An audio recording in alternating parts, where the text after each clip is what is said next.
The Why and How of Drillings. William Hovey Smith, 2024. This is Hovey Smith, the Backyard Sportsman. In a previous video titled, What Is It?, we examined some aspects of the drilling. And in today's video, I'd like to get deeper into what makes drillings such fascinating guns. Three-barrel guns have had a long history ever since there were such things as firearms.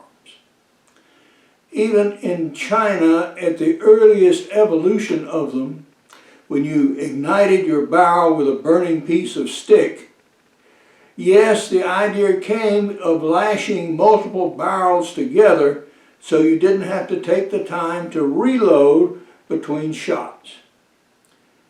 If you were shooting a large caliber and a long barrel, three barrels were, well, about a good compromise between portability and effectiveness. If you went more than three barrels, if the bore was 75 caliber or so, the arm became so cumbersome that you could almost not use it at all, or only on a wall mount or something like this. When you got to the matchlock period, there were three-barrel guns again. Usually, we were talking about now slightly smaller calibers. I mean, something like 69 or so. And so these 69 caliber barrels were put on a frame and rotated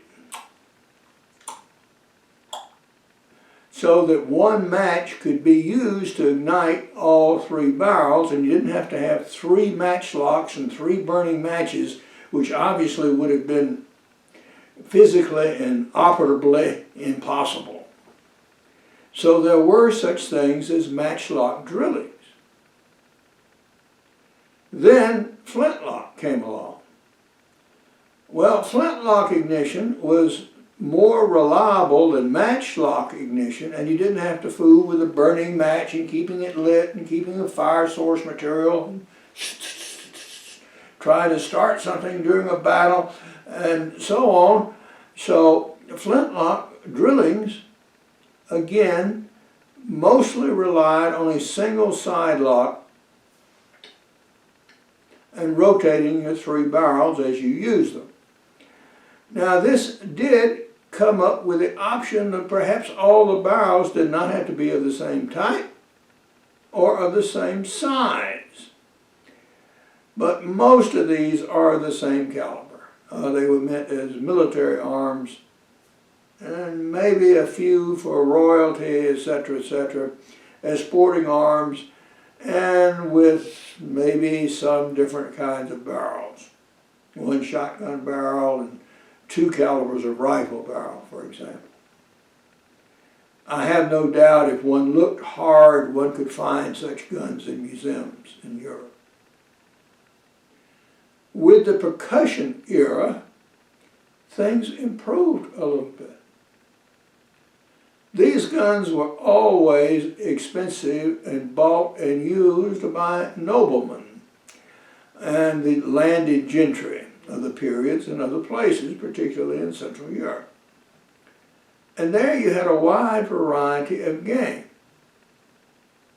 And with the percussion system, you could drop the barrels, put percussion caps on each of the three, and now you had a method with a side hammer of using one lock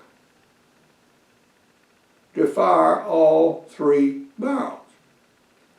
Rotating the barrels was again the easiest practical solution, although there was intense competition among these gun makers. And people started installing an internal rather than the external hammer to fire the barrels. These internal locks, still percussion, enable you to make a gun very close to the modern drilling, as a matter of fact, but using the percussion system. And some few of these very expensive guns were made. Then we've got to the pinfire system. The pinfire system uses a long pin that sticks up above the base of the cartridge, and you bang down on the pin and boom, that fires the cartridge. But mechanisms had been improving all these ages. But still rotating the barrels was about the best choice, particularly as you had to have something striking downward on these pinfires to get them to fire. Rimfire ignition offered another choice. You now had internal locks. You did not have to have the hammer fall to strike the pinfire. And now you could create something like the modern drilling, with 3 separate locks firing 3 different barrels, with the barrels being fixed now rather than rotating. But typically, rimfire ammunition, although cartridge and easy to load and all of that, was not very powerful in the day. You had something like the 56 Spencer and 44 Henry. These are not terribly potent cartridges. In Europe, you could shoot roebuck with them, fine. Smallish hogs, yeah. But European hares, oh yeah, they would take those. But when you got started talking about wild boar, yeah, you went back to your percussion guns. Because these could take a reasonable charge. And you were talking about animals that might weigh 1,000 pounds. You needed to put some lead in that thing. Centerfire ammunition came along.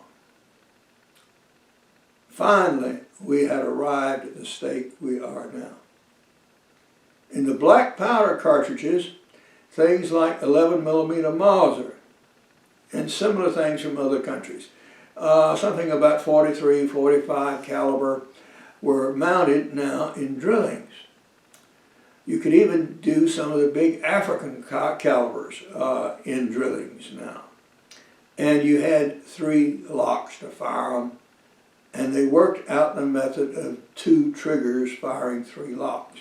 And we'll get into that in a little bit. Whoa. With smokeless powders, everything could be reduced in size. These cartridges packed much more energy into smaller packages. So it came to place that you could have a usable, portable, not super heavy gun to take out in the field and use. And gun makers throughout Europe started competing with each other to see who could make the best drilling. And they started adding features like a lift-up sight here.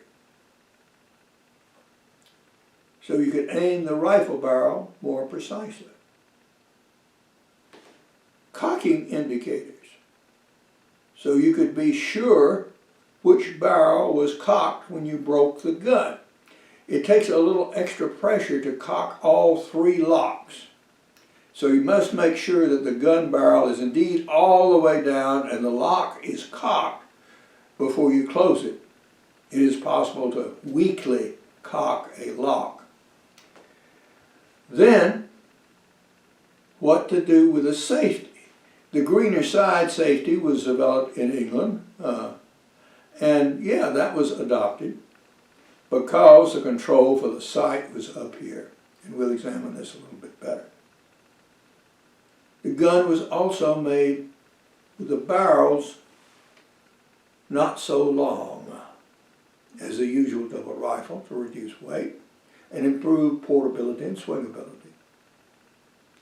The wood, not typical here, was reduced in size and weight, so you had a slim fore-end and a relatively slim butt, and almost invariably a hard butt plate, steel, or in later days plastic, or sometimes even contrasting wood or just checkered wood on the butt plate. Put up in the finest woods that were available, and sometimes very richly ornamented. If you were a young guy and you wanted to make guns, you apprenticed. And you apprenticed with a private gun maker. And one of the things that you probably had to build to become a master gunsmith, you had to build a drilly. And in the meantime, you worked in the shop, and you worked on your gun.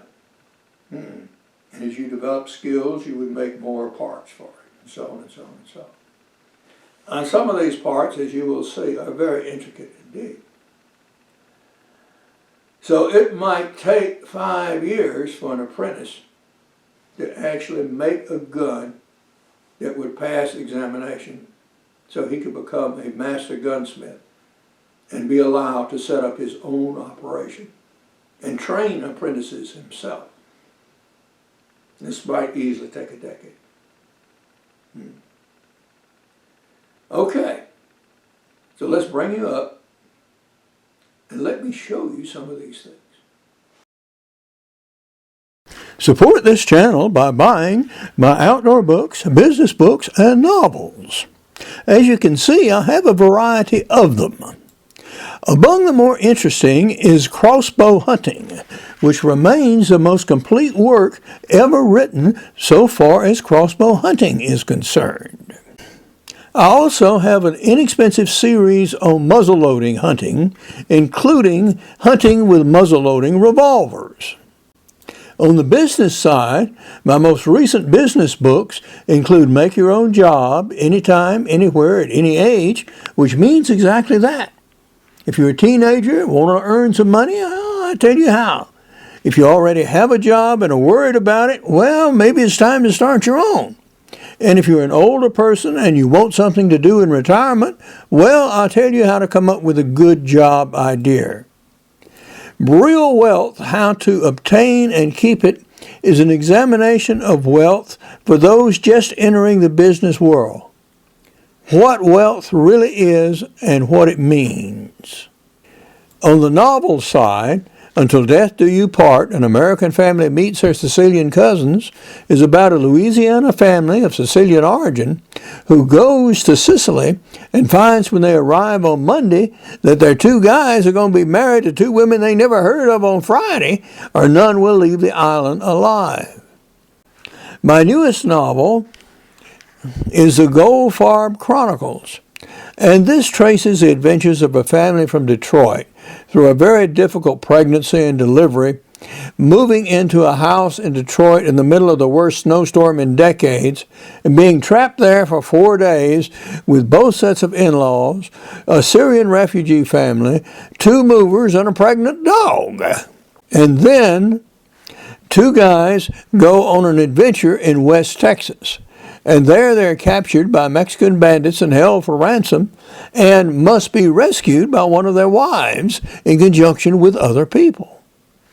Finally, those in the family go on trial in Alpine, Texas for capital murder. And there, in 4 days, they will be found guilty or innocent and may be hanged or shot. If you wondered why I fired so few shots, just one with the original load, this one, and one with my reloads here, is because I have so few cartridges left. So I don't have 15 or 20 shots to go and fire 6 at one range and 6 at another, and so on and so on and so on with both loads and all of this kind of good stuff. I want these loads to kill game, or have the opportunity to kill game. Now they are head stamped here. 8x57 JR. In a previous video I said they were JRS. They're not. They're JR.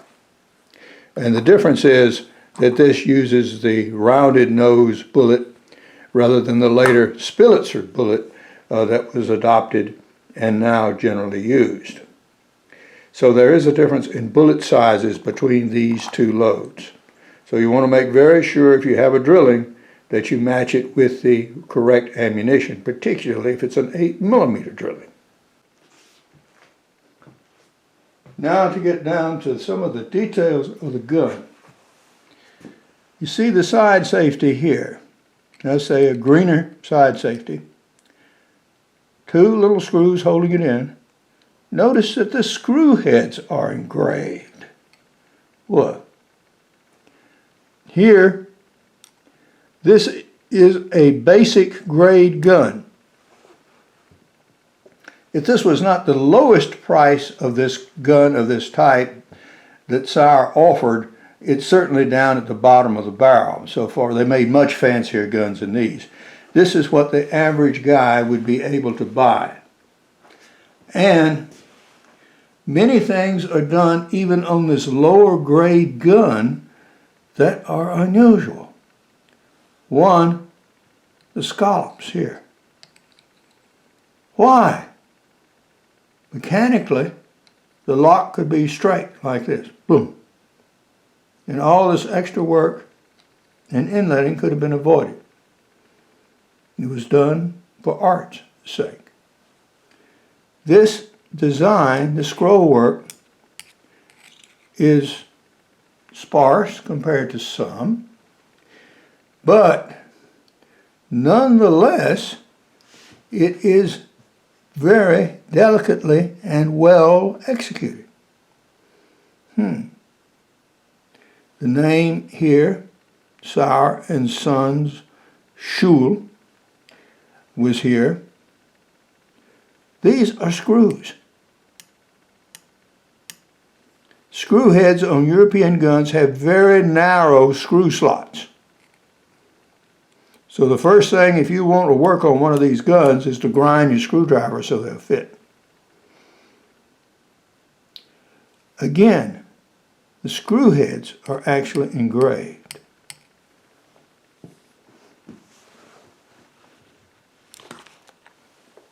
Moving to show the trigger group. Look at this trigger. Woof. This trigger and its operating arm, if you straighten it out, would be 3 inches long. And this is the operating arm that pushes up into the action. And this is a front trigger. But that's not all.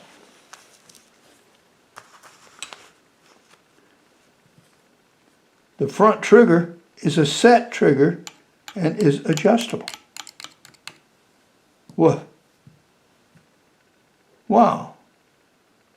Not really necessary, but that was the ultimate standard for this style of guns. If you didn't have a set trigger on your drilling, then, well, other people did, so you pretty well had to put it on.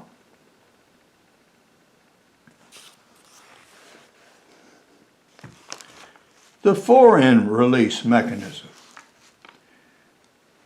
This type of mechanism, compared to the typical just springs used to attach fore-ends with other guns, is the most positive kind of mechanism that you can have. You have a little bowl here, allows for your fingers to go in. You pull up, and that releases the fore-end. Well, even on the inside of the mechanism, the screw heads are engraved. And you have your last 3 serial numbers here, so everything can be kept together.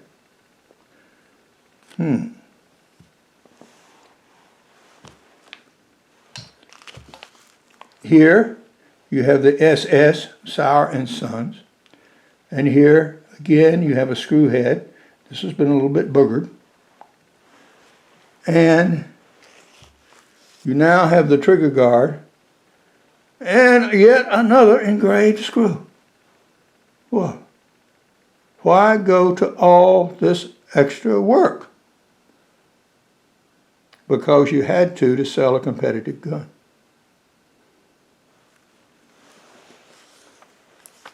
Now, to take the gun apart, one just merely pushes the lever to one side, breaks the gun,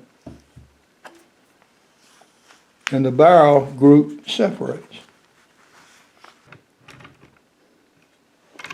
And here you have not one, not two, but three locking lugs. One here, and one here. Whoa! Many American doubles only had one. Or here.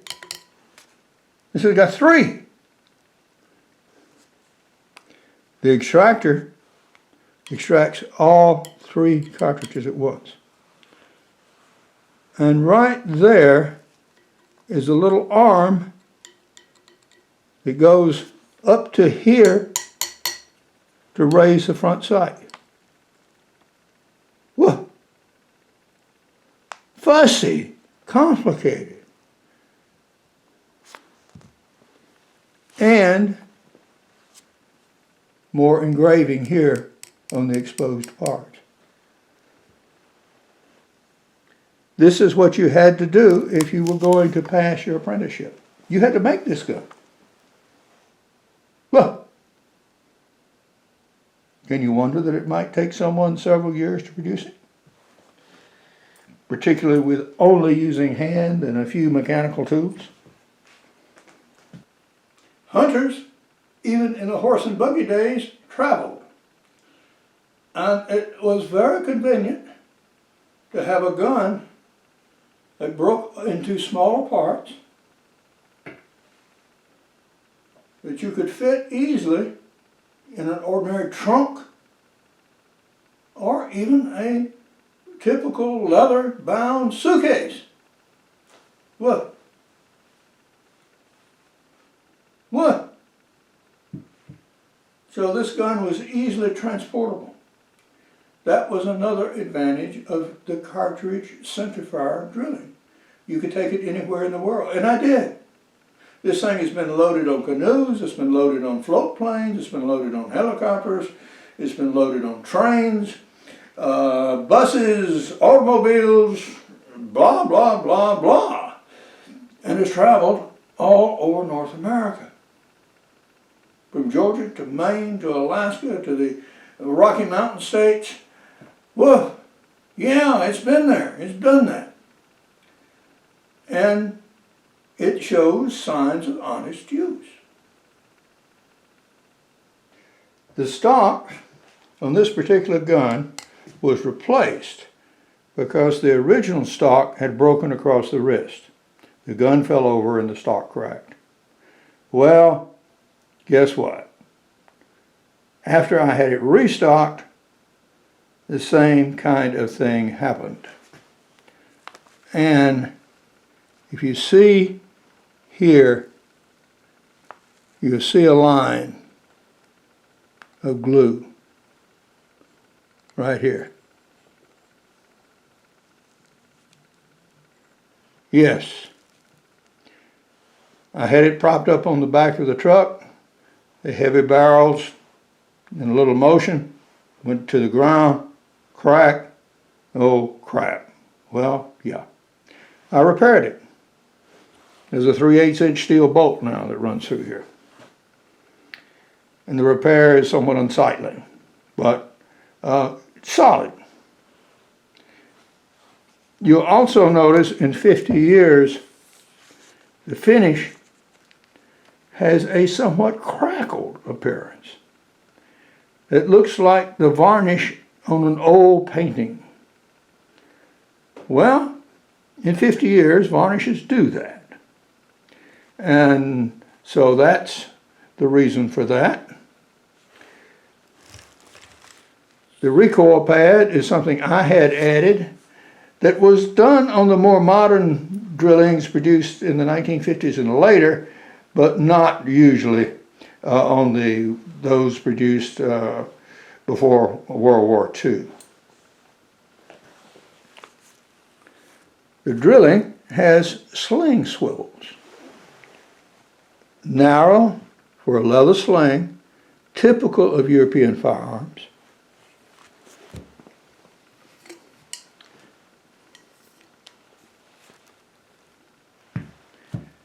The front swivel here has been bent a little bit sideways.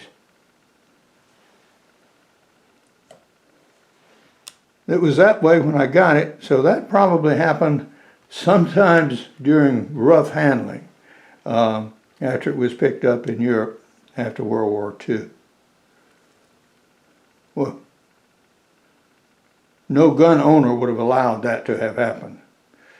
It was just thrown in a huge mountain of other guns that were being confiscated after the war and rescued by a GI.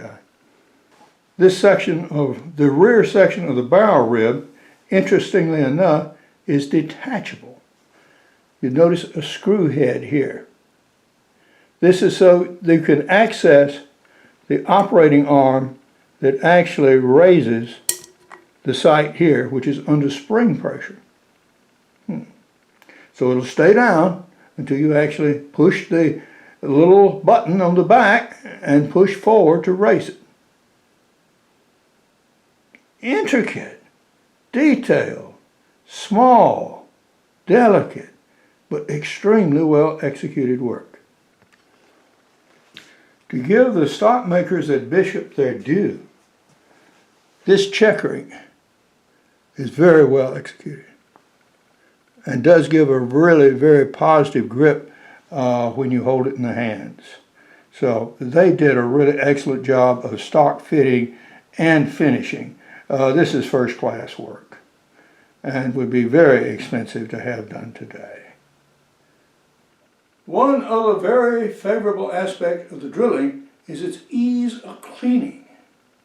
You don't have a gas system, you don't have a pump action. All you have to do is basically wipe down the interior of the action here on the outside, on the inside, and clean the barrels. Need some cleaning rods, I've got a bunch of them. Little powder solvent does good. Finish it off with some gun oil, some old t-shirt material for rags, and guys, you're done. And this is why the drilling is such a useful gun for woodland hunters in the southeastern U.S., in South America, in Central Europe, in Southeast Asia, anywhere where you hunted in a wooded, close terrain, and you can expect your game at reasonably close ranges. Or even longer ranges if you put a scope on it, or if it comes with scope mounts, which are really intricate and excellent, and yeah, they are works of art in themselves. So this is why you should own one, guys. If you don't, yeah, well, you're missing something. But now, this is Hovey Smith, reminding you to hunt what you eat and eat what you hunt.